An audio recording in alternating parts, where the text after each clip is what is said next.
Test 1, 2, 3, Brian. Test 1, 2, 3. Can you hear me? Test 1, 2, 3. 1, 2, 3. 1, 2, 3. 1, 2, 3, Brian. Test 1, 2. You got it? It's okay? Test 1, 2, 3.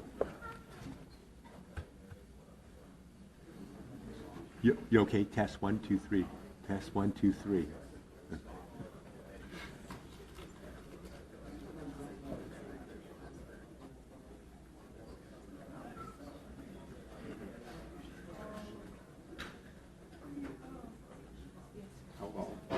That fix it? Does it sound better?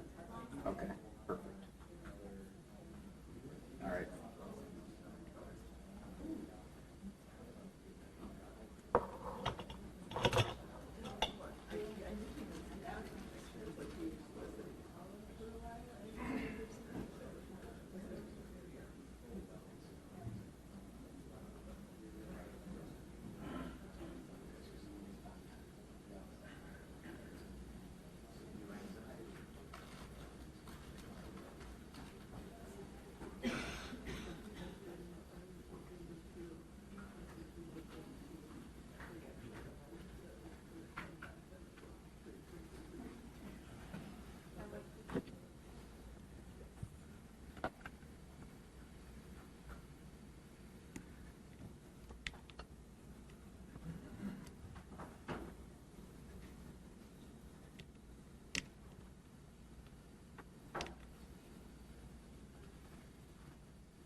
Check, check, check, check, check, check.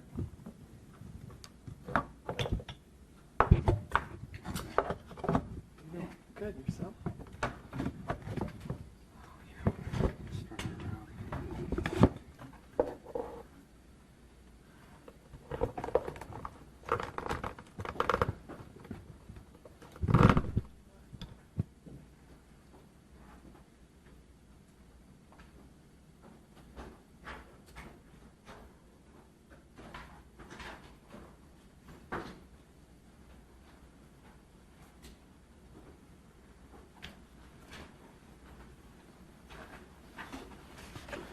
Good evening. I am Special Lieutenant Kim Vetter of the Michigan State Police, and I am just setting a couple of ground rules for this news conference. We will have a couple of different speakers, and at the end we will have time for a few questions. If you have questions about the spellings of names, I will step back up after the news conference and answer those questions. I'd like to introduce Chief William Renee from the Grand Blanc Township Police Department.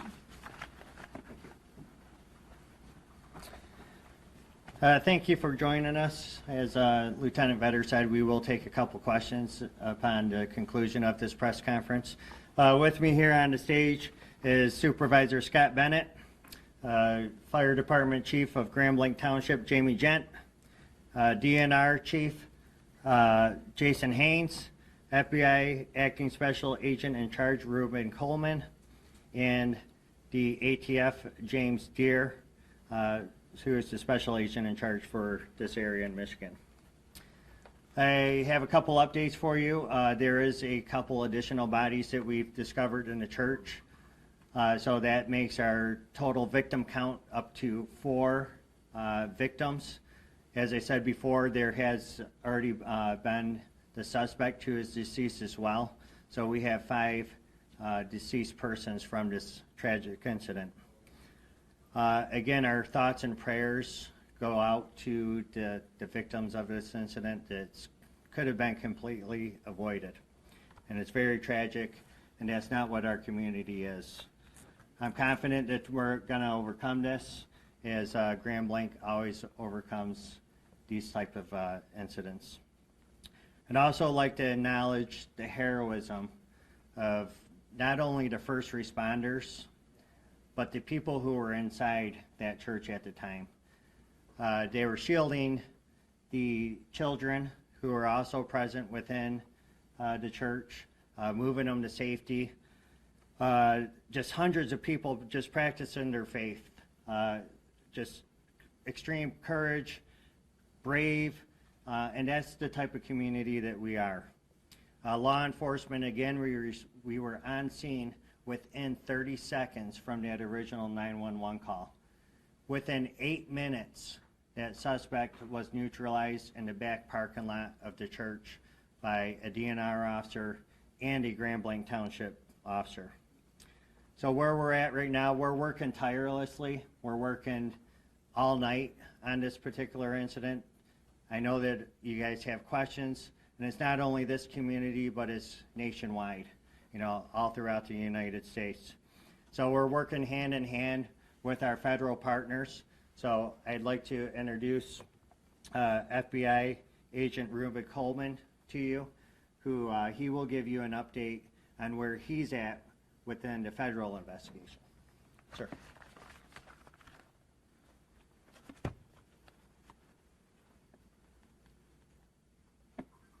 Thank you, Chief. My name is Ruben Coleman, and I am the Acting Special Agent in charge of FBI Detroit Field Office, which covers the entire state of Michigan. First, I want to sincerely express our condolences to the victims of this shooting, their families, and this entire community.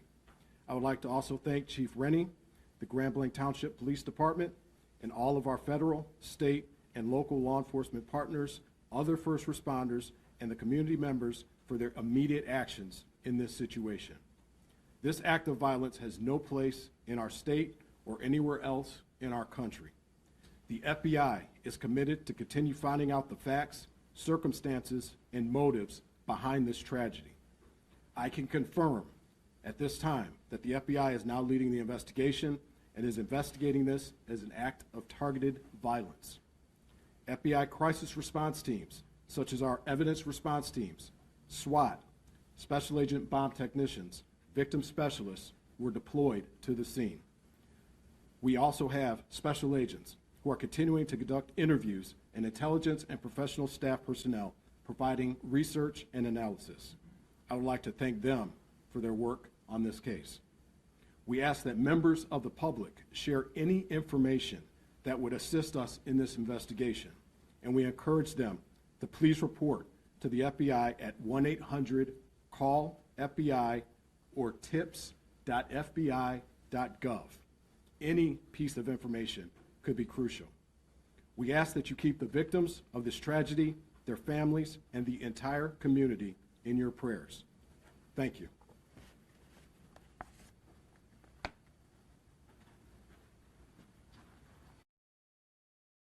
Thank you, sir.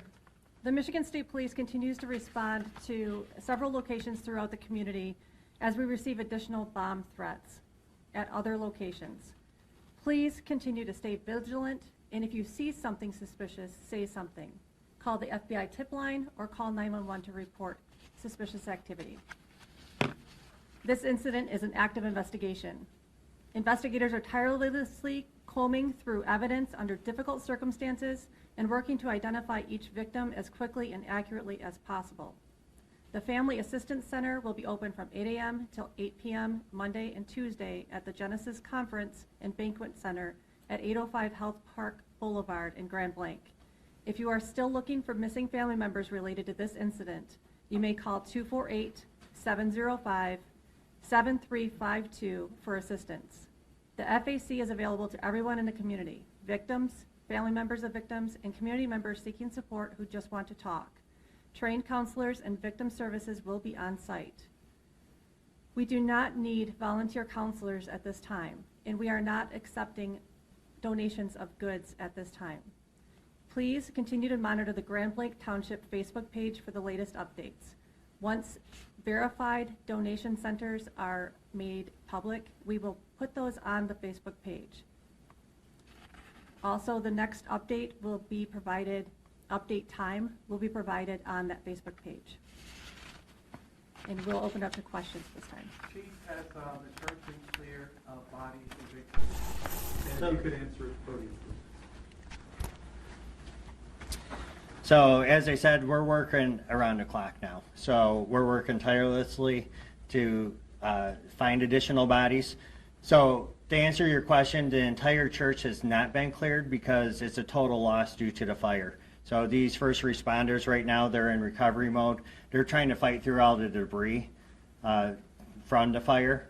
So no, we have not cleared the entire church just yet. And I have a quick follow-up. Of the victims, the 4 dead, can you say how many were shot or how many died as a result of the fire? I could say this: 2 have been shot as a result, or have been shot. 2 of the deceased. Do you know how many people are unaccounted